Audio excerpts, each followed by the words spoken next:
جناب سید الشہداء امام حسین علیہ السلام کی قربانی کے، اس میں سے ایک پہلو وراثت انبیاء میں سے جس کا آپ نے ابھی ذکر کیا، حضور سید عالم صلی اللہ تعالیٰ علیہ وآلہ وسلم نے ارشاد فرمایا العلماء ورثۃ الانبیاء۔ جی بہت معروف حدیث، انبیاء کی بالکل۔ وراثت میں دیگر بہت ساری چیزوں کے ساتھ ساتھ جو بنیادی چیز ہے وہ علم ہے، بالکل صحیح، اور حضور علیہ الصلوۃ والسلام کی تعلیمات کی روشنی میں جب ہم دیکھتے ہیں تو علم نافع کو ہی کہا گیا ہے، صحیح بات، بالکل اور صحیح۔ اس کی بعض یعنی ایسا علم جو معاشرے کو جی فائدہ دے۔ بجا طور پر بعض مذہبی شاید مفکرین کے ہاں یا کہنے والوں کے ہاں یہ ایک خاص تعریف اس کی متعین کر دی جاتی ہے، اس میں نہیں، جب نفع کی آپ بات کرتے ہیں تو اس میں بڑی وسعت آ جاتی ہے، نفع بخش علم، اور اس کی یعنی اس انبیاء کے وارث جن لوگوں کے جو اہل علم ہیں، جو صاحبان معرفت ہیں، حقیقت میں وہ انبیاء کرام علیہ السلام کے جانشین یا ان کے وارث ہیں۔ بالکل صحیح، پھر خود نبی محتشم صلی اللہ تعالیٰ علیہ وآلہ وسلم نے اس وراثت کو مولا کائنات کی ذات میں جمع کر دیا صحیح بات، اور محصور کر دیا، واضح اعلان فرما دیا کہ میں جس علم کا مجموعہ، مرکز، محور اور شہر ہوں، اس کا دروازہ یا اس کی محافظت یا اس کی وراثت علی کے پاس ہے۔ واہ واہ، بہت خوب، بہت خوب، سید کائنات صلی اللہ تعالیٰ علیہ وآلہ وسلم سے یہ علم وہ خوبی ہے نا عابدی صاحب کہ جس کے ذریعے سے انسان سارے اندھیروں کو ختم کرتا ہے اور عقدے کھولتا ہے، گرہیں کھولتا ہے، حتیٰ کہ اس کائنات کی سب سے بڑی حقیقت ذات باری تعالیٰ تک کی بھی معرفت اس علم کے ذریعے سے ہے، اور اس علم کا مرکز و محور انبیاء کرام علیہ السلام اپنے زمانے کے سب سے بڑے عالم ہوتے تھے، بالکل درست، وہ عالم بھی ہوتے تھے، عالم بھی ہوتے تھے اپنے زمانے میں۔ پھر نبی علیہ السلام اس چونکہ پورے قافلے کے سالار اعلیٰ ہیں، وہ تمام علوم جو انبیاء کرام علیہ السلام کے پاس تھے وہ آ کر کے سید کائنات صلی اللہ علیہ وسلم کے پاس بدرجہ اتم جمع ہو گئے۔ اس کی انتہائی صورت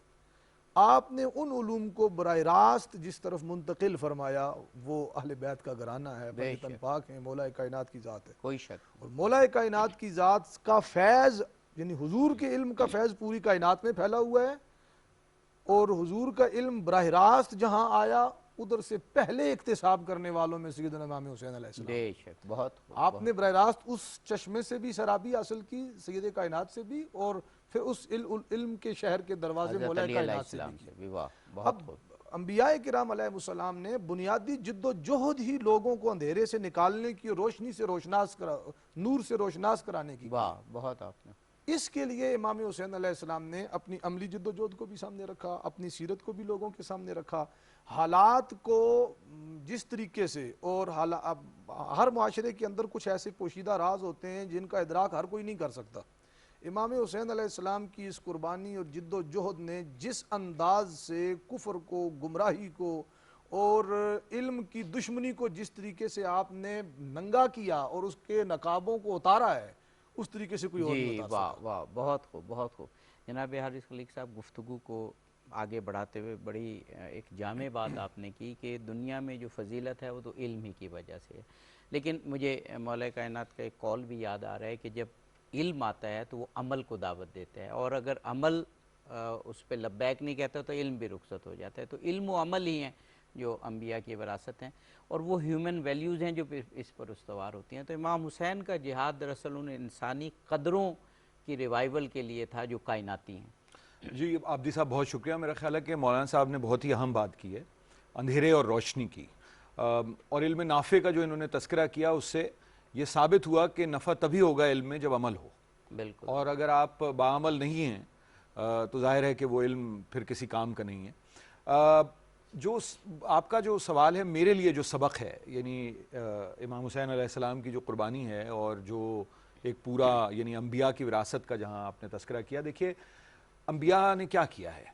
انبیاء مظلوم، مجبور، مقہور کے ساتھ ہوتے ہیں، کوئی شک نہیں، اور یہی آپ کو کربلا میں نظر آتا ہے بالکل، کہ مظلوم، مجبور اور مقہور کے ساتھ، یعنی جو لوگ کائنات کے وارث ہیں وہ اپنا سب کچھ لٹا جو دیں۔ آپ نے بات کی ہے دراصل قرآنی آیت کا ایک مفہوم ہے کہ ہم نے انبیاء بھیجے تاکہ لوگ معاشرے میں جسٹس قائم کر سکیں، عدل و انصاف قائم، عدل و انصاف قائم کر سکیں، اور جو عدل کا قیام ہے وہ ظاہر ہے کہ احسان اس سے بھی بلند ہے، لیکن عدل کا قیام ایک بنیادی جو سماج کی بنیاد ہے، جس سماج میں عدل نہیں ہے اس سماج کا قائم رہنا بہت مشکل ہے، اور یہی سبق ہے کربلا کا۔ ایک اگر آپ مجھے اجازت دیں تو وہ یعنی وہ مختلف بات نہیں ہے لیکن ذرا اس سے نکلتی ہوئی ایک بات ہے کہ یہ جو ستیزہ کاری ہے، اقبال کا شعر ہے کہ ستیزہ کار ہے ازل چراغ مصطفی سے شرار بولہبی، ستیزہ کار رہا ہے ازل سے تا امروز چراغ مصطفی سے شرار بولہبی۔ تو یہ ایک ایک سٹرگل ہے، یہ جو ایک جدوجہد ہے خیر اور شر کے مابین، نیک اور بد کے مابین، ظلم اور عدل کے مابین، یہی وراثت ہے، یہی وراثت انبیاء ہے۔ اور میرا خیال ہے کہ اس کا جو کلمنیشن ہے وہ امام حسین کی قربانی ہے۔ بہت خوبصورت بات آپ نے کی، بہت خوبصورت۔ حق و باطل کی جنگ دراصل فطری جو ہماری سچائیاں ہیں، کائناتی حقیقتیں، ان کے درمیان اور پھر شیطان کس کے ساتھ ہونا ہے، یہ بڑی اہم بات، یعنی ملوکیت کو، مطلق الانانیت کو چیلنج کرنا ہے، کس کے ساتھ کھڑا ہونا ہے، کمزور کے ساتھ، مجبور کے ساتھ، مظلوم کے ساتھ۔ یہی وراثت انبیاء۔ جی ڈاکٹر صاحب آپ بھی فرمائیے اسی سوال کے جواب میں۔ بسم اللہ الرحمن الرحیم۔ ہزار بار شویم دہن بمشک و گلاب، ہنوز نام تو گفتن بے ادبیست۔ ہماری کیا مجال ہے کہ سید الشہداء، نواسہ رسول اور پسو بطول و مرتضیٰ کے شان میں لب کشائی کریں، لیکن یہ انہی کا صدقہ ہے کہ ان کے بارے میں ہماری زبانیں جاری ہیں اور ہمارا بھی نام ان ذکر کرنے والوں میں شامل ہو رہا ہے، ہماری سعادت ہے۔ امام حسین علیہ السلام نے جو وصیت نامہ حضرت محمد ابن حنفیہ اپنے بھائی کے نام تحریر فرمایا، اس میں اپنے مقصد کو بہت واضح کیا، اور یہ مقصد کا واضح کرنا بتا رہا ہے، یعنی اس میں یہ الفاظ لکھے ہیں کہ میں اسلام کو مانتا ہوں، مسلمان ہوں، اور میں رسول خدا کو مانتا ہوں، یعنی بیک گراؤنڈ بھی بتایا ہے، قیامت کو مانتا ہوں، قیامت کو مانتا ہوں، سزا و جزا کو سزا و جزا پہ یقین رکھتا ہوں، یعنی ماحول کچھ اس طرح کا بنا دیا گیا تھا کہ امام علیہ السلام کو یہ تک کہنا پڑا۔ اور پھر ساتھ ہی یہ کہا کہ میرا قیام یا میرا خروج یا میرا نکلنا مدینے سے اور کربلا کی جانب جانا، یہ میرے نانا کی امت جو ہے ان کی اصلاح کے لیے ہے، بالکل درست، اس امت کی اصلاح کے لیے ہے۔ اب وراثت انبیاء کی اگر ہم بات کریں تو عام طور پر وراثت دو طرح کی ہے، ارث یا میراث یا وراثت دو طرح کی، ایک مادی میراث ہے یا مادی وراثت ہے، اور ایک معنوی وراثت ہے۔ مادی وراثت یعنی کوئی مال ہے، دولت ہے یا پلاٹ ہے، زمین ہے، جس بھی مادی وراثت جو ہے وہ مالک سے چھن جاتی ہے، یا جو مرنے والا چلا گیا تو اس کے حق میں نہیں رہے گی، آگے ٹرانسفر ہو جائے گی۔ لیکن معنوی وراثت ایک ہی وقت میں مالک کے پاس بھی ہوتی ہے اور جس کو ٹرانسفر یا منتقل ہوتی ہے اس کے پاس بھی آ جاتی ہے۔ بہت خوب۔ تو امام حسین علیہ السلام اپنے نانا یا تمام انبیاء کی معنوی وراثت کے بھی وارث ہیں، معنوی میراث کے بھی وارث ہیں، جیسا کہ زیارت وارثہ میں بھی ذکر ہوا ہے کہ السلام علیکم یا وارث آدم صفوت اللہ، ایسا حضرت آدم علیہ السلام سے لے کر تمام انبیاء کا جو مقصد ہے، اس مقصد کے تحفظ کے، اس مقصد کی تبلیغ کے وارث ہیں۔ آپ قرآن میں بھی دیکھیں تو اس میراث، معنوی میراث کا ذکر ہے، جہاں پہ حضرت داؤد و حضرت سلیمان علیہ السلام کا ذکر ہے، یا جہاں پہ حضرت یعقوب علیہ السلام کا ذکر ہے، وہاں پہ میراث کا ان دو جگہوں پہ قرآن میں بھی ذکر نظر آتا ہے۔ لہٰذا امام حسین علیہ السلام نے دیکھا کہ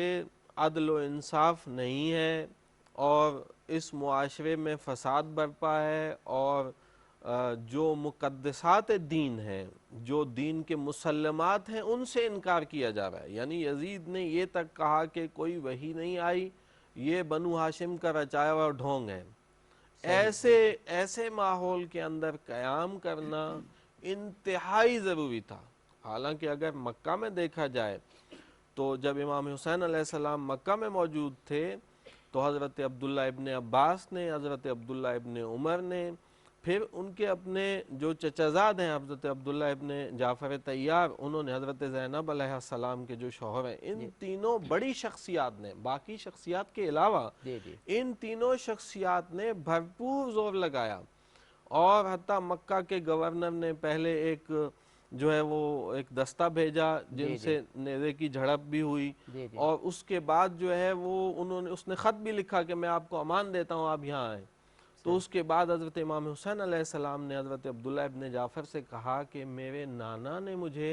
جو وصیت کی ہے میں اس پہ عمل کرنے جا رہا ہوں، اور وہی یعنی آپ نے اسی تسلسل میں بات کی، وہی میراث انبیاء ہے، وہی میراث محمد مصطفیٰ صلی اللہ علیہ وآلہ وسلم، جس کے دفاع کے لیے جی جناب مولانا، اب آپ کیا سمجھتے ہیں کون کون سی ایسی خصوصیات، پہلے تو انفرادی طور پر بتائیے اور پھر اجتماعی طور پر، جو انبیاء نے معاشرے میں راسخ کی تھی اور وہ مٹ رہی تھی کہ امام حسین علیہ السلام اس کی وراثت کو بچانے کے لیے بھی اور وراثت کے طور پر بھی نکلے؟ عبدی صاحب جو عرض سے بات کر رہے تھے اس کو ساتھ ملاتے ہوئے میں بات کو آگے بڑھانا چاہتا ہوں کہ آپ مظلوم کے ساتھ کھڑے ہوئے، آپ دیکھتے ہیں جناب سیدنا ابراہیم علیہ السلام کی جد و جہد تو بڑی طویل ہے، لیکن اس میں سے جو چیز ہمیں خلاصے کے طور پہ بیان ہوتی ہے اور ہم کہتے سنتے ہیں وہ نمرود کے خلاف آپ کا خروج یا جہاد یا قیام ہے، جناب موسیٰ علیہ السلام کا اسی طریقے سے فرعون کے خلاف، اور یہ چیزیں قرآن مجید کے ٹیکسٹ کا حصہ ہیں۔ وقت کے سب سے بڑے جابر سے ٹکر لی، حالات کی پرواہ نہ کی۔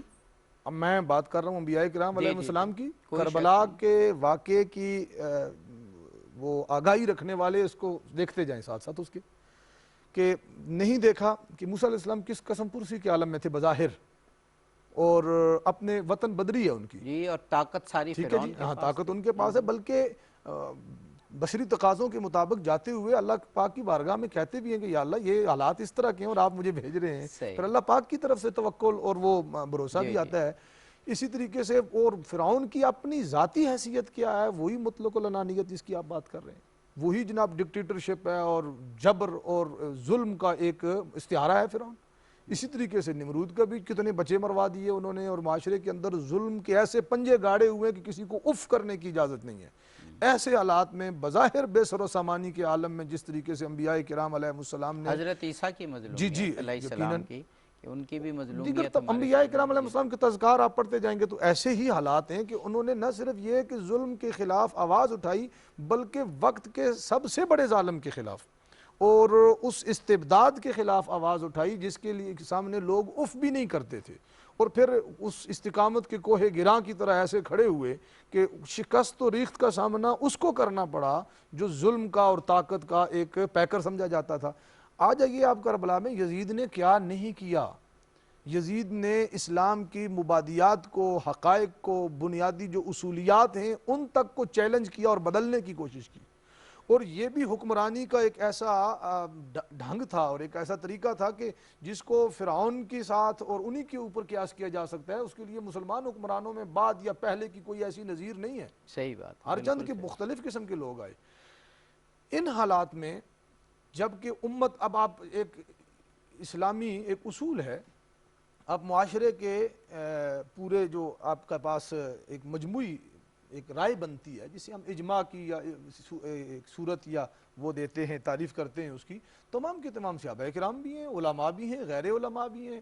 اور عمل کرنے والے بھی ہیں، جس کی بات ہو رہی تھی علم کے ساتھ عمل، یعنی ہم عمل کو اگر اس نماز، روزہ، زکوٰۃ اور ارکان اسلام تک محدود کرتے ہیں تو پھر یہ بھی ہیں۔ جبکہ انبیاء کرام علیہ السلام نے نمازیں سکھائیں، ثانوی طور پر، بنیادی طور پر لوگوں کو نماز سکھانے یا نماز پڑھانے تو نہیں آئے تھے،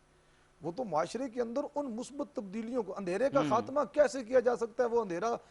تعلیمی اداروں میں ہو، وہ اندھیرا آپ کے اقتدار کے ایوانوں میں ہو، وہ اندھیرا آپ کے سماج کے اندر ہو، وہ اندھیرا آپ کے عائلی معاملات کے اندر ہو، خاندانی معاملات، جہاں جہاں اندھیرا ہے اس کی سرکوبی کرنی ہے، اور ایسے ڈٹ کے کھڑے ہونا ہے کہ انقلاب کی پوزیشن یہ کہ حالات کو یکسر آپ نے بدل دینا ہے، مخالف حالات کو موافق بنا دینا ہے۔ اس کے لیے صبح و شام اور 24 گھنٹے کی ان کی مستقل جد و جہد تھی، جس کو امام حسین نے یوں پورا کیا کہ نہیں دیکھا کہ کہیں کسی دارالفتاء سے کوئی فتویٰ آئے گا تو میں نکلوں گا. ان کو تو بہت ساری استثناءات حاصل تھی نا. یہ تو وہ تھے جنہیں رسول معظم صلی اللہ تعالیٰ علیہ، باقیوں کو رسول معظم نے پیچھے چلایا ہے، انہیں کندھوں پہ بٹھا کے چلایا ہے، انہیں سینے پہ کھلا کے پالا ہے. ان کے تو ناز رسول اللہ نے اٹھائے، رسول اللہ کی قدموں کی خاک کے ناز لوگوں نے اٹھائے. اب وہ ایک طرف رہ گئے. آپ جتنی بڑی عزت ملی تھی، جتنا بڑا رتبہ ملا تھا، اور پھر آپ نے ختم نبوت کی بات کی، میں ہلکا سا اس کو ٹچ دے دوں کہ ختم نبوت کا مطلب ہی یہ ہے کہ اب اس کے بعد کسی نبی نے نہیں آنا. نبیوں والا کام کس نے کرنا ہے؟ جو نبیوں کے وارث ہوں گے. کام کار نبوت نہیں رکے گا، کار نبوت قیامت تک چلتا رہے گا. جی ہاں، ہدایت کا کام اور یہ تذکار کا کام قیامت تک چلتا رہے گا، اور اس کے سالار امت میں اسی گھرانے. جناب حارث خلیق صاحب، آپ بڑی خوبصورت منقبتیں کہتے ہیں. ہم تو آپ کی بہت سی چیزوں کے معترف ہیں، آپ کے کالم کے، آپ کی ٹاک کے، تو بہت خوبصورت گفتگو جاری ہے، اور اگر اس میں نظم آ جائے تو کیا بات ہے. اجازت؟ جی جی جی ضرور ضرور. ایک یہ نظم ہے، اس کا عنوان ہے، یہ بھی چھپی نہیں ہے تو یہ ذرا تازہ ہے، تو پی ٹی وی کو نسبتاً یہ اعزاز ہوا کہ تازہ نظم آپ کی ہم سن رہے ہیں. اس کا عنوان ہے شام 680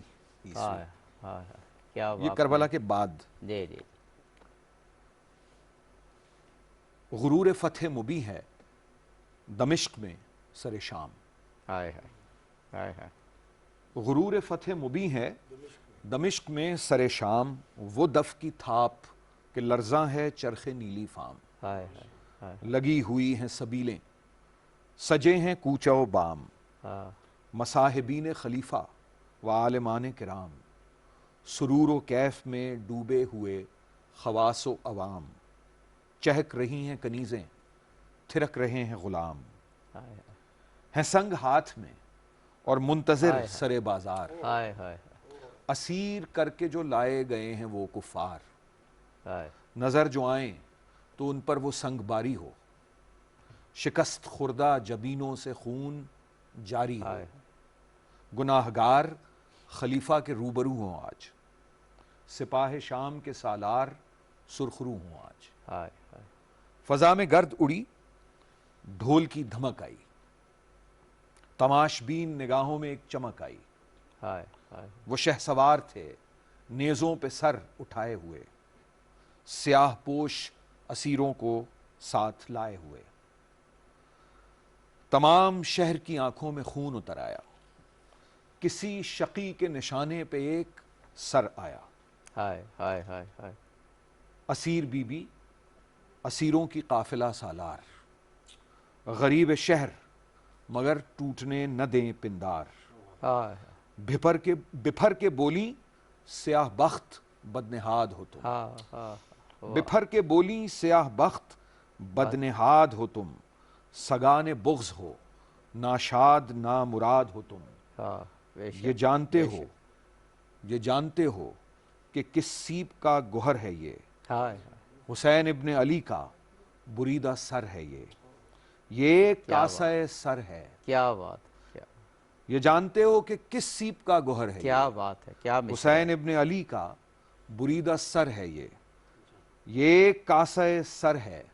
جو تم پہ بھاری ہے، امیر شہر پہ تا حشر خوفداری ہے. واہ واہ واہ واہ واہ، کیا بات ہے، کیا بات ہے. یہ حالانکہ انبیاء بظاہر بے سر و سامان ہوتے تھے. ابھی حضرت ابراہیم علیہ السلام کی بات ہوئی، حضرت موسیٰ علیہ السلام کی، لیکن فرعون جیسا ڈکٹیٹر جو خدا بنا بیٹھا تھا اور نمرود جیسا، وہ ان بے سر و سامان لوگوں سے، ڈاکٹر صاحب، بے سر و سامان لوگوں سے لرزاں رہتا تھا. جیسے ابھی بات ہوئی کہ حضرت زینب سلام اللہ علیہ بظاہر قافلہ لٹ گیا، 18 جوانان بنی ہاشم شہید ہو گئے، لیکن پھر بھی یزیدیت لرزہ بر اندام ہے اس بظاہر ایک کمزور سی لیکن ایکچولی قوی خاتون سے. حضرت علامہ اقبال نے فرمایا تھا کہ تا قیامت قطع استبداد موج خون اونچا من ایجاد کر. تو امام حسین علیہ السلام کے مقدس خون کی یہ حرارت ہے کہ تا قیامت قطع استبداد کر. جہاں بھی ظلم کا ذکر ہوگا، یزیدیت کا ذکر ہوگا، فرعونیت کا ذکر ہوگا، نمرود کا ذکر ہوگا، وہاں ان کے خلاف جیسے علامہ اقبال کا شعر آپ نے پڑھا، ستیزہ کار رہا ہے ازل ستا امروز، وہاں محمد مصطفیٰ صلی اللہ علیہ وآلہ وسلم کے اس چراغ کا ذکر ساتھ ساتھ آئے گا۔ تو وہ موسیٰ و فرعون شبیر و یزید این دو قوت از حیات آیند پدید، این دو قوت ہر وہ جیسے مولانا صاحب نے فرمایا تھا۔ تو مسئلہ یہ ہے کہ فرعون یا نمرود یا ظلم یا استبداد بظاہر بہت طاقتور ہوتا ہے، بظاہر وہ بہت طاقتور آپ کو نظر آتا ہے، لیکن در حقیقت اندر سے وہ مکڑی کے جالے سے بھی کمزور ہوتا ہے۔ قرآن نے مثال قرآن نے دی، مثال تارے دی اس کی، عنکبوت ہے ایسے جی جی اندر سے وہ بہت کمزور ہے۔ اور یہ ایک آواز بھی اب فرعون کو کیوں اس بچے کی تلاش تھی جو اس کے یعنی اس کے سارے اس کی سلطنت کو گرا دے گا، یا بظاہر نمرود کی اتنی بڑی حکومت تھی اور اس وقت حضرت ابراہیم علیہ السلام کے ساتھ تو کوئی خاص لوگ نہیں تھے، جی جی ایسا ہے۔ اسی درمیانی ہویت اسلام اور سر حادثہ کربلا میں حضرت اقبال نے فرمایا ہے کہ دوسری طرف جو دشمن ہیں وہ ریت کے ذروں کے برابر ہیں، صحیح، اور جو امام علیہ السلام کے جو ساتھی ہیں یزداں عدد یزداں عدد ہیں، 72 کے ہیں، 72 کا کوئی مقابلہ، لیکن ان 72 نے بساط پلٹ کے رکھ دی وہ یزیدیت جوش کی۔ نے بھی کہا تھا نا، لشکروں کو رون سکتے ہیں 72 آدمی، 72 واہ واہ بے شک۔ تو یہ مسئلہ ہے کہ یہ حق پہ کھڑے تھے، یہ حق و حقیقت پہ کھڑے تھے، وہ باطل پہ کھڑے تھے۔ باطل کی اپنی جو اسٹریٹجی ہے یا باطل کا جو اپنا جو کمپوزیشن ہے وہ اندر سے اتنا کمزور ہے کہ اس کی بنیادیں نہیں ہیں، وہ شجرہ خبیثہ ہے، وہ شجرہ طیبہ کے سامنے نہیں رک سکتا، اس کی بنیادیں بہت کمزور ہیں، تو وہ جو کھڑا ہے وہ بے بنیاد کھڑا ہے، بے شک بے اس کی شک۔ بنیاد کمزور ہے، لہٰذا یہ کم لوگ یا بظاہر کمزور لوگ یا بظاہر کم طاقتور لوگ بھی باطل کے بہت ہی سخت اور بڑی چٹانیں اور بڑے قلعے اور بڑے دربار، ان سب آج دیکھیں کہ آپ شام میں جائیں، کوفہ میں جائیں، آپ کو کیا نظر آتا ہے؟ صحیح بات ہے وہ سب ختم ہو گیا۔ جی۔ وہ یہی کہا گیا نا کہ فطری بات ہے مولانا صاحب، فطری بات ہے کہ حق جو ہے یہ طاقت ہوتا ہے، طاقت حق نہیں، لیکن یہ جو پروو ہوتا ہے یہ کربلا میں ہوتا ہے، اور وہی پھر لیگیسی امام حسین علیہ السلام کی جاری ہے۔ ایک بنیادی بات جو انبیاء کی تعلیمات میں رہی اور امام حسین علیہ السلام نے آگے بڑھایا کہ انبیاء نے معاشرے میں قیاس نہیں ہونے دیا، یعنی افراتفری نہیں ہونے دی۔ یہ وہ الفاظ ہیں جو امام حسین نے اپنے وصیت نامے میں لکھے کہ میں افراتفری کرنے کے لیے نہیں جا رہا۔ مظلومیت، ظلم کے خلاف جاہریت نہیں، مظلومیت، یہ بھی انبیاء کا ایک ورثہ رہا ہے، اور کربلا میں وہ ہمیں نظر آتا ہے۔ مظلومیت کو طاقت بنا دیتے ہیں انبیاء اور پھر وارثان انبیاء۔ جی عابدی صاحب، اس کو رسول معظم صلی اللہ تعالیٰ علیہ وآلہ وسلم کی تعلیمات کی روشنی میں دیکھیے۔ خلفائے راشدین کی بھی اس میں بہترین مثالیں ہیں کہ انہوں نے افراتفری کو اوائڈ کرنے کی کوشش کی، اور خاص طور پر حضور مولا کائنات پر جب مسلط کر دیا، جی جی، حالات ایسے بنا دیے گئے کہ وہ خون خرابے کی اور دفاع کی ایک جو ہے وہ مجبوری آن پڑی، اور وہ بھی منیمم کیا مولا کائنات۔ ڈیفینیٹلی وہ تو ایسے ہی تھا، لیکن استحقاق کے ہوتے ہوئے، طاقت اور مقبولیت کے ہوتے ہوئے، لوگوں کے ٹوٹ ٹوٹ کے ادھر سے ادھر آنے کا آئے روز جب ایک آپ کو بوسٹ اپ مل رہا ہوتا ہے، اس کے سارے حالات کے باوجود آپ صلح کی طرف چلے جاتے ہیں، آپ حالات کو سدھارنے اور سنوارنے کی طرف چلے جاتے ہیں، اور اس چیز کو کلیم نہیں کرتے جو ان کے حق میں مسلمہ ہے، جو ان کے حق میں ثابت شدہ ہے، ہر لحاظ سے، کیل و کال سے بھی اور حال سے بھی آپ کے حق میں ثابت ہے کہ آپ کے مد مقابل کیسے ان کا کوئی موازنہ ہی نہیں کیا جا سکتا، سوچا ہی نہیں جا سکتا، جہاں یہ جو ہے نا وہ رسّکشی جنہوں نے شروع کر رکھی تھی۔ پھر مطالبات کو آپ دیکھتے ہیں تو ان میں بھی جان نہیں ہے، اس کے باوجود آپ نے اچھا سب سے بڑی بات کہ تینوں خلفاء کے زمانے میں کیپٹل آپ کا مدینہ طیبہ میں رہتا ہے، اور آپ اس کو دور مدینہ طیبہ سے دور منتقل کر کے حرم کی تقدس کو بھی بچانا چاہتے ہیں، اور جس حد تک کم ہو سکتی ہے ٹینشن کی صورتحال اس کو، اور یہی چیز آپ آگے آگے دیکھتے ہیں کہ سیدنا امام حسین نے پہلے دن تو یہ اعلان نہیں نہ کر دیا، جی جی جی بالکل، موقع دیا، خطوط کا تبادلہ ہوا، جی جی وفود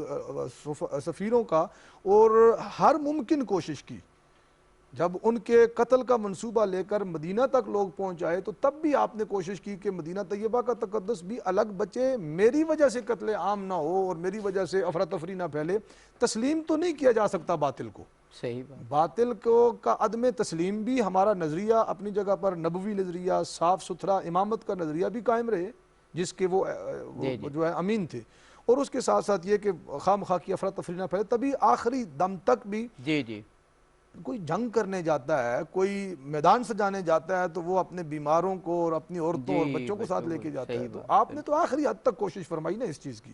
اب براہ راست میں نے آپ کو پہلے بھی عرض کیا کہ چونکہ رسول معظم علیہ الصلوۃ والتسلیم کی تعلیمات اور آپ کے عمل کو، پھر ختم نبوت کی میں نے پچھلے سیگمنٹ میں بات کی تھی پچھلی باری میں، تو وہ اب اور دیگر لوگ جو ختم نبوت کی نمائندگی امت کے ہر فرد نے کرنی ہے، کار نبوت نبھانا ہم سب کے ذمے ہے. لیکن ان میں سے جنہوں نے امامت کرنی ہے، جنہوں نے اس سارے قافلے کو لیڈ کرنا ہے، وہ یہ تھے. انہوں نے اب پہلے نبوت کے معیار قائم ہوئے تھے، اب نبوت کو غیر نبیوں نے آگے کیسے بڑھانا ہے وہ معیار قائم کیے جا رہے ہیں. یعنی وراثت انبیاء کے معیار قائم. اب ہم نبی نہیں ہیں لیکن نبیوں والا کام کسی نے کرنا ہے، تو وہ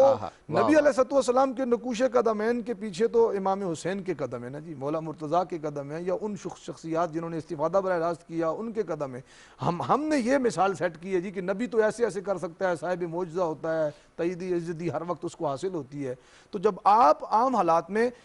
آپ دی صاحب قیامت بھی آ جائے گی نا، اسلام پہ کربلا جیسا وقت تو نہیں آئے گا نا. جی صحیح قیامت بھی حالات آج کل دیکھیں دنیا میں کتنی بڑی یہ میڈیا وار ہے، فلاں ہے، اسلام کے خلاف. کربلا ہمیشہ ایک ٹاورنگ مشعل راہ رہے گی ڈیفینیٹلی کہ آپ ہم جہتی حملے ہیں آج بھی، لیکن اس کے باوجود ان کو کربلا سے تشبیہ تو نہیں دی جا سکتی. مشکل ترین حالات میں رسول معظم نے اپنے بچے کو کھڑا کر کے، اپنے بیٹے کو کھڑا کر کے کہا کہ اس سے مشکل حالات کبھی نہیں آنے، ان کو دیکھ لو. کسی نے 1%، کسی نے اس سے بھی کم، ان سے روشنی پاتے رہنا ہے. تو بس کربلا کا ہر مرحلہ، ہر قدم اور ہر زینہ ایک پورے زمانے کے لیے تعلیمات اور رہنمائی رکھتا ہے. واہ واہ واہ. حارث خلیق صاحب، انبیاء کی جو دعوت ہے وہ دعوت حق کی دعوت ہے، وہ انسانوں کو انسان کی غلامی سے نجات دلانے کی دعوت ہے، ایکویلٹی کی دعوت ہے. کربلا نے اس کو آگے بڑھایا. اب جو دنیا گلوبلائز ہو گئی ہے اور کربلا کی قائم کی ہوئی قدریں جو ہیں لوگوں تک پہنچ رہی ہیں، تو آپ سمجھتے ہیں کہ ہماری ایک ذمہ داری بن گئی ہے کہ دنیا تک کربلا کا پیغام ایک مثبت طریقے سے ہم بڑھائیں. عابدی صاحب بہت اہم سوال ہے آپ کا، اور مسلمانوں میں جو آپس میں جو اتحاد کی جو ضرورت ہے اس وقت وہ بھی پہلے سے کہیں زیادہ ہے. بالکل ٹھیک. اور میرا خیال ہے کہ جو واقعہ کربلا ہے اس سے جو سبق جیسے گفتگو آج ہوئی، دیکھیے ہم اس وقت صاحبان اختیار میں نہیں ہیں. جو مسلم قومیں ہیں اور ان کے پاس نہ طاقت ہے، نہ غلبہ ہے، نہ اختیار ہے، اس طرح سے نہیں ہے، اور مزید نفاق سے مزید صورتحال خراب ہو رہی ہے. تو میرا خیال ہے کہ ایک سبق تو یہ ہے کہ ان مسلم معاشروں میں عدل قائم کیا جائے، علم کی پرورش ہو، اور عدل اور علم کی بنیاد پر یہ ان معاملات کو، اس جدوجہد کو آگے بڑھایا جائے. اور کربلا کا جو استعارہ ہے وہ تو آفاقی استعارہ ہے، وہ صرف مسلمانوں تک محدود نہیں ہے. ہمیں روایتیں ملتی ہیں دیگر مذاہب کے لوگوں کی کہ وہ انہوں نے کس طرح سے امام عالی مقام کی حمایت کی یا ان کا ساتھ دیا. تو یہ تو ایک دیکھیں یہ ایک آفاقی معاملہ ہے، یہ محض ایک دین تک یا ایک مذہب تک محدود نہیں ہے. تو کربلا کا استعارہ یہی ہے کہ جو میں نے پہلے عرض کیا تھا، میں اس بات کو دہراؤں گا کہ آپ کمزور کے، مظلوم کے، مجبور کے، مقہور کے ساتھ کھڑے ہوں گے، اور یہی سبق ہے اور یہی ہمیں کرنا چاہیے. اور اپنی صفوں میں نفاق پیدا کیے بغیر، اور جو ظلم کی علامت ہیں اس وقت، جو عہد حاضر کے یزید ہیں، ان کے سامنے استقامت سے کھڑے ہونے کی اور کمزوروں کا ساتھ دینے کی ضرورت ہے. ڈاکٹر صاحب، جب ہم کربلا کی بات کرتے ہیں اور اس کی لیگیسی کو آگے بڑھانے کی بات کرتے ہیں، تو ایک تو آپ نے وصیت نامے کا ذکر کیا، لیکن اس کے ساتھ ساتھ ایک اور واقعہ بھی بڑا اہم ہے، جس میں جب گورنر مدینہ آپ کو بلاتا ہے اور کہتا ہے کہ بیعت کریں، تو آپ نے یہ کہا کہ مجھ ایسا یزید ایسے کی بیعت نہیں کر سکتا. اور اس کے بعد پھر آپ نے بتایا کہ یزید جو ہے وہ سرٹن ویلیوز کو فالو نہیں کرتا، جبکہ میں تو سرٹن ویلیوز کا نمائندہ ہوں. تو یہاں بات پھر شخصیات کی نہیں کی امام حسین نے. امام حسین علیہ السلام نے وہ ویلیوز کی بات کی، مجھ ایسا اس ایسے کی. اب آگے پھر ویلیوز کی بات آ رہی ہے. تو کربلا کی وراثت جو ہے وہ دراصل ہے ہی کائناتی سچائیوں اور قدروں کی ہے. دیکھیں جی، امام حسین علیہ السلام نے وہاں فرمایا کہ میں یزید جو ہے وہ شارب الخمر ہے، صحیح، ایسا شراب پیتا ہے کھلے عام، اور نفس محترمہ کا قاتل ہے. یہ بڑی اہم بات ہے، بے گناہوں کا بے قاتل. گناہ کا قاتل ہے. یہ دونوں چیزوں کا تعلق جو ہے وہ انسانی قدروں کے ساتھ ہے، ویلیوز کو ان کو گنوایا. جہاں اس کے اور بہت ساری برائیاں تھیں وہ آپ کو سب معلوم ہے، اور جیسے میں نے پہلے عرض کیا کہ قرآن حکیم تک کو اس نے کہا کہ کوئی وحی نہیں آئی، کوئی شریعت نہیں ہے، یہ سب بنو ہاشم کا رجایا و ڈھونگ ہے. تو امام حسین علیہ السلام بھی انہی اقدار کو قائم کرنے کے لیے، معاشرے میں زندہ کرنے کے لیے، دوبارہ سے انہی اقدار کو معاشرے میں زندہ کرنے کے لیے نکلے تھے. معاشرہ مر جا رہا تھا، معاشرہ ڈیڈ ہو رہا تھا، سوسائٹی یعنی انحراف کا شکار تھی، اور بے حسی بھی تھی، بے حسی، یعنی وہ احساس زیاں بھی جاتا رہا، وہ بھی جاتا رہا کہ اب انہیں یہ احساس بھی نہیں ہے کہ ہمارے ساتھ کچھ ہو رہا ہے. وہ سب اس آل از ویل کی کنڈیشن میں آ گئی تھی سوسائٹی. تو یہاں پہ قیام اگر نہ کرتے تو آپ کیا کرتے؟ صحیح ہے. اسی لیے آپ دیکھیں کہ اب جتنے بھی سوسائٹیز نے بعد میں انقلاب برپا کیے ہیں، انہوں نے جو حرارت لی ہے ان کا سورس کربلا ہے. جیسے امام خمینی نے کہا کہ من اظہار چے داریم سید الشہداء داریم، کہ ہم نے جو کچھ کیا ہے سید الشہداء کی بنا پہ کیا. ہم نے سبق وہیں سے حاصل کیا ہے کہ ظالم کے خلاف اور جبر و استبداد کے خلاف قائم ہو جاؤ، کھڑے ہو جاؤ، تمہاری طاقت جتنی بھی ہو. اور یہی انبیاء کی وراثت ہے. آپ دیکھیں کہ آپ حج پہ جائیں گے یا گئے ہوں گے تو جب آپ واجب طواف کرتے ہیں تو طواف کے بعد کی جو 2 رکعت نماز ہے وہ بہر صورت آپ نے مقام ابراہیم کے پیچھے کھڑے ہو کے ادا کرنی ہے. اس میں کوئی راز ہے نا، یعنی آپ اپنے دور کے نمرود کے خلاف کھڑے ہو جائیں، ورنہ تو پورا حرم محترم ہے، پورا حرم وہاں کیوں خدا کھڑا کرتا ہے؟ یعنی آپ کو اپنے دور کے، اپنے وقت کے نمرود کے سامنے ڈٹ جانا، جگہ جگہ حضرت ابراہیم کی یاد تازہ کرنی ہے. صحیح ہے. لہٰذا اگر اب کوئی یزید ہے تو اس کے خلاف ہمیں کھڑے ہونا ہے. اور اس سے پہلے جو بات آپ کر رہے تھے کہ ہماری سوسائٹیز میں جو نفاق ہے یا جو تفریق ہے یا جو فرقہ واریت ہے، کربلا نقطہ اجتماع ہے، کربلا نقطہ اتحاد ہے، کربلا اتحاد کا سورس ہے. اور اس میں جو چند شر پسند موجود ہیں وہ کسی بھی صف میں ہوں، وہ شرارتی لوگ کسی بھی صف میں ہوں، کربلا کے وارث نہیں، کربلا کے وارث نہیں ہیں، بلکہ وہ یزید کے وارث ہیں. کیونکہ یزیدیت کا مشن جو ہے وہ نفاق پھیلانا ہے. یزید نے جو اپنا مثلا اقتدار قائم رکھا، اس کا طریقہ یہ تھا کچھ کو مار دو، کچھ کو پیسے دے دو، کچھ کو لڑا دو تاکہ میرا اقتدار مضبوط ہو. تو اس کا تعلق امام حسین علیہ السلام سے یا کربلا سے نہیں ہے، اس کا تعلق یزید سے. وہ مجھے پھر اس بات پہ افتخار عارف کا ایک شعر یاد آ رہا ہے کہ کوئی بھی ہو، کسی طرف کا ہو، کسی نسب کا ہو،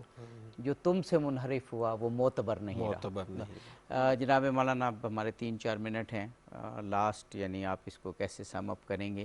کہ کربلا دراصل ایک احساس کا نام ہے، احساس فطرت کا احساس، اعلیٰ قدروں کا احساس، سچ کا احساس، اور باطل کے سامنے چاہے کچھ بھی ہو نہ جھکنے کا احساس. عبدی صاحب، کربلا کے وہ جو حالات ہیں نا اس سے قبل کے، اس میں جب آپ گہری نظر سے دیکھتے ہیں، نبی علیہ السلام کے نظام اور آپ کے بپا کیے ہوئے اس اسلام کی محافظت سب سے بڑی چیز ہے نا. انبیاء آئے، ایک مشن لے کے آئے، اور اس مشن کی خاطر بہت ساروں نے اپنی جان تک کی قربانی دے دی. وطن سے نکلنا اور نکالا جانا، جلا وطن ہونا، تو یہ تو معمولی سی باتیں تھیں، لیکن ان کی جان تک کو بھی لے لیا گیا. قرآن مقدس اس بات پہ گواہ ہے. امام حسین علیہ السلام نے بالکل اسی طریقے سے آپ دیکھیے کہ پہلے صرف حق کی پہچان کے لیے لوگوں کو بتایا، جس کا ذکر ڈاکٹر صاحب کر رہے تھے کہ وہ یہ کرتا ہے اور ہم یہ کرتے ہیں. موازنہ دیا کردار کا کہ ہمارا یہ کردار ہے، ہمارا یہ نظریہ ہے، ان کا یہ نظریہ ہے. پھر اس کے بعد آپ نے اپنے گھر بار کو چھوڑنے کی بھی کئی ایک وجوہات ہو سکتی ہیں، لیکن یہ انبیاء کرام علیہ السلام کی سنت کے بالکل مطابق سید عالم صلی اللہ علیہ وسلم کو بھی مکہ سے مدینہ جانا پڑا، ہر چند کہ آپ کی مکہ سے محبت مسلم ہے، اور آپ نے جاتے ہوئے بھی وہ ارشاد فرمائی ہے، آپ اپنے والدہ اور اپنے نانا جان کے روزہ اطہر کی حاضری کو اور ان ساری چیزوں کو اور حرمین شریفین کو چھوڑ کے ادھر تشریف لے جاتے ہیں۔ پھر اس کے بعد آپ دیکھتے ہیں کہ آخری دم تک آپ کا غیظ و غضب اور ذاتی غصہ کسی جگہ پہ غالب آپ کو نظر نہیں آتا، بالکل بالکل، یعنی حضور علیہ السلام اور پھر حضور مولا کائنات کی بے شمار مثالیں کہ عین حالت جنگ میں غلبے کی حالت میں بھی آپ اپنے ذاتی اس بغض یا کیا کہتے ہیں غصے کو آپ غالب نہیں ہونے دیتے، بلکہ کچھ ویلیوز یہاں تک کہ مولا مرتضیٰ کے سامنے ایک عجیب بات ہے، بے شک آپ کے سوال سے متعلق نہیں ہے لیکن میرا بھی ذوق چاہ رہا ہے اور ناظرین کو بھی ایسے ہی کہ مولا مرتضیٰ کے سامنے عین غلبے کی حالت میں اگر برہنہ ہو جاتا ہے ان کا دشمن تو مولا منہ پھیر لیتے ہیں، تلوار نیچی کر لیتے ہیں کہ یہ علی کی شان نہیں ہے کہ وہ کسی ننگے بندے پر حملہ کرے۔ تو دشمن کے ساتھ دشمنی یا اس کے ساتھ مقابلہ کرنے کے بھی اصول اس گھرانے نے اور انہوں نے اور ان کے بزرگوں نے دیے ہیں۔ آپ ان تمام اصولوں کو قائم رکھتے ہوئے اپنے اس نبوت کے جو وراثت کا ایک سٹینڈرڈ اور ایک جو معیار ہے اس کو کسی جگہ پہ بھی جانے نہیں دیتے، آخری وقت میں سب کو قربان کر کے بھی آپ پھر انہیں موقع دیتے ہیں، نصیحت فرماتے ہیں، توبہ کی اجازت دیتے ہیں، اور اس کے باوجود جب مسلط کر دیا جاتا ہے آپ کے اوپر تو آپ اپنے دفاع میں لڑتے ہوئے جان تک دے دیتے ہیں، لیکن نظریے پہ سچائی پہ کوئی کمپرومائز نہیں کرتے۔ حارث خلیق صاحب، ڈاکٹر صاحب، آپ کیونکہ انٹلیکچوئلز ہیں، مولانا صاحب، تو آپ کی بات لوگ سنتے ہیں، میں چاہ رہا ہوں کہ جتنے اجتماع ہونے جا رہے ہیں تو آپ چند لفظ SOPs کے حوالے سے فرما دیجئے کہ لوگ بات آپ کی سنیں اور پھر عمل کریں۔ میرا خیال ہے کہ بہت آپ نے اہم بات کی، جو بالکل تمام احتیاطیں ہیں، یہ اصل میں اسٹوڈیو میں لگتا ہے کہ ہم لوگ بہت نزدیک بیٹھے ہوئے ہیں، ہم نے بھی کچھ ذرا فاصلہ رکھا ہے، اور یہ جو 2 روز جو یعنی شب عاشور اور شام غریباں اور یہ جو مجالس اور جتنے بھی یہ جلسے ہوں گے اس میں فاصلہ رکھنا بہت ضروری ہے، ماسک پہننا بہت ضروری ہے، اور احتیاط لازم ہے۔ میرا خیال ہے کہ اس میں ہمیں عقیدت میں یہ نہیں کرنا چاہیے کہ ہم جو احتیاطیں، ویسے تو سب خدا کی طرف سے ہے لیکن احتیاط بہت لازم ہے۔ میں اس کی ایک مثال دوں ڈاکٹر صاحب، آپ پھر سم اپ کیجئے گا احتیاطوں کو، کہ امام حسین علیہ السلام کا لشکر صرف 72 نفوس پر تھا، جو میکسیمم تاریخ بھی بتاتی ہے تو وہ 120 130، لیکن آپ نے ڈسپلن جو قائم کیا لشکر کا، وہ جو رائٹ ونگ ہوتا ہے، میمنہ، میسرہ، اس کے بعد قلب لشکر، پھر آپ نے خیموں کے پیچھے آگ لگائی تاکہ دشمن کم از کم امام کی زندگی میں پیچھے سے حملہ نہ کرے۔ یہ بتا رہا ہے کہ بالکل ایسی حالت میں بھی ڈسپلن نہیں چھوڑنا، تو یہ SOPs بھی تو کربلا سے ہم یہ والے ڈسپلن سے سیکھ سکتے ہیں۔ یہ جو توکل کی ایک غلط ڈیفینیشن کی جاتی ہے کہ لاپرواہی کر دی جائے اور پھر کہیں کہ توکل بڑا خوبصورت بات کی کہ توکل کا مطلب لاپرواہی نہیں، بہت اچھا۔ تو آپ مکمل حفاظت کریں، مکمل احتیاط کریں، اور اس احتیاط میں جو آپ عزاداری کریں گے، جلوس میں جائیں گے، اس میں یا محافل ہیں مسجدوں میں، امام بارگاہوں میں، اس احتیاط سے جب آپ کریں گے، ڈسپلن سے کریں گے، تو آپ کو خود بھی قلبی سکون ہوگا، اور آپ روحانی اعتبار سے بھی امام حسین علیہ السلام کے قریب ہوئیں گے، کیونکہ ویلیوز میں ایک اطاعت بھی ہے۔ جی، اطاعت ایک بہت بڑی ویلیو ہے۔ اور میں قطع کلام ہو رہا ہے، کمزوروں اور جو ضعیف لوگ ہیں ان کی حفاظت ان لوگوں پر فرض ہے جو جوان ہیں یا صحت مند ہیں۔ تو یہ جو موجودہ وبا ہے اس سے کمزوروں اور ضعیفوں کو زیادہ خطرات ہیں، تو بالکل ہمیں کیریئر بھی بننا چاہیے۔ اور کربلا ہمیں ڈسپلن سکھاتی ہے۔ میں نے ابھی عرض کیا نا کہ کیسے اس روز کو کہ جس میں شہید ہو جانا ہے بھی امام نے ڈسپلن کیا اور اطاعت کی، اور حضرت عباس